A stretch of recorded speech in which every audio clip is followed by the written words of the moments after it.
வணக்கம். மிக மிக முக்கியமான ஒரு விஷயம். எல்லோருமே தெரிஞ்சுக்க வேண்டிய ஒரு விஷயம். "எரியும் பனிக்காடு" அப்படிங்கிற ஒரு நாவல் எத்தன பேர் படிச்சிருப்பீங்க? இது ஆங்கிலத்துல ரெட் டீ அப்படின்னு சொல்லுவாங்க. 1969 தமிழ்நாட்டுக்கு தமிழ்நாடுன்னு பெயர் மாற்றிய வருடம் 69. இந்த வருடத்தில் வெளிவந்த ஒரு மிக சிறப்பான ஒரு நாவல். நெறைய பேருக்கு தெரிஞ்சிருக்காது. ஆனா, டைரக்டர் பாலா டிரெக்ட் செஞ்ச பரதேசி அப்படிங்கிற திரைப்படம் எல்லாருக்குமே தெரிஞ்சிருக்கும். இப்படி வருஷத்துக்கு ஒரு தடவை சும்மாவாச்சும் காசை கண்ணில் காட்டிக்கிட்டே இருக்கணும். அப்பதான் உன்னால உருத்தா வேலை செய்யும். இந்த பாண்டட் லேபர் பத்தி அந்த திரைப்படம் பேசியிருக்கும். கொத்தடிமைங்க குறிப்பா நல்ல பயங்கரமான வேலைகள்லாம் குடுத்துட்டு, அதற்கேற்ற கூலியும் குடுக்காம, அதற்கான வாழ்வாதாரத்தையும் குடுக்காம, ஒரு அடிமையை விட மோசமான நிலையில இருந்தாங்க நம் இந்தியர்கள். குறிப்பா சில இடங்கள்ல நம் தமிழர்கள் தேசம் கடந்து சரி, சவுத் ஆப்பிரிக்கா போயிருக்கிறாங்க, மலேசியா போயிருக்கிறாங்க. இந்த மாரிலாம் நடந்திருக்கு. சோ இதற்கு இந்தியாவில் வந்து பாத்தீங்கன்னா, ஒரு சட்டம் கொண்டு வந்து 50 வருடம் ஆயிருக்கு. அதத்தான் இப்ப நம்ம பார்க்க போறோம்.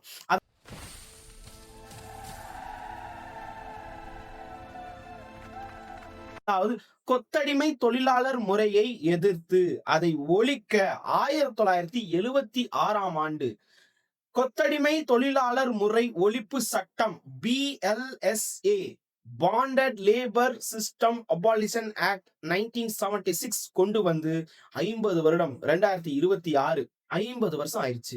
சோ இந்த சட்டத்துல வந்து பாத்தீங்கன்னா யார் யாரெல்லாம் இந்த கொத்தடிமையா இருக்கிறாங்க அவங்க எல்லாம் யாருன்னு கண்டுபிடிக்கணும். அவங்களுக்கு தேவையான நலன்கள் அவங்கள வந்து ரிலீஸ் பண்ணி அவங்களுக்கு மறுவாழ்வு கொடுக்கறதுக்கு எல்லா உதவிகளையும் சட்ட ரீதியாக செய்ய யார் யார் வரணும் அப்படின்னு கேட்டா டிஸ்ட்ரிக்ட் மேஜிஸ்ட்ரேட் ஆன டிஸ்ட்ரிக்ட் கலெக்டர், மாவட்ட ஆட்சியாளர், விழிப்புணர்வு குழுக்கள்னு சொல்லுவாங்க அண்ட் பிரஷர் குரூப்ஸ், NGOs இவங்கெல்லாம் வந்து பாத்தீங்கன்னா வரணும்னு சொல்லியிருக்கிறாங்க.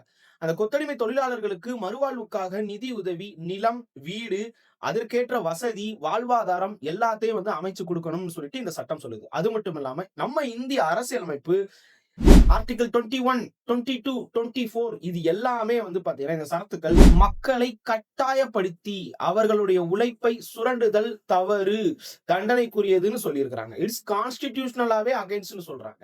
பாரதிய நியாய சங்கீதா BNS 2023 கொண்டு வந்த சட்டத்தின் படியும் பிரிவு 143 கடத்தல் மற்றும் கட்டாய உழைப்பை சுரண்டுதல் தண்டனைக்குரிய குற்றம்னு சொல்லியிருக்கிறாங்க. இப்ப நம்ம பார்த்தது நிச்சயமாக டிஎன்பிஎஸ்சில கொஸ்டின்ஸ் வரும். குரூப் 1, குரூப் 2, குரூப் 4ல மெயின்ஸ் லெவலுக்கு கூட இந்த கொஸ்டின்ஸ் கேட்கலாம். சோ நோட் பண்ணிக்கோங்க. இந்த மாதிரியான தகவல்களுக்கு கற்பதை சப்ஸ்கிரைப் பண்ண மறந்துடாதீங்க. நன்றி, வணக்கம்.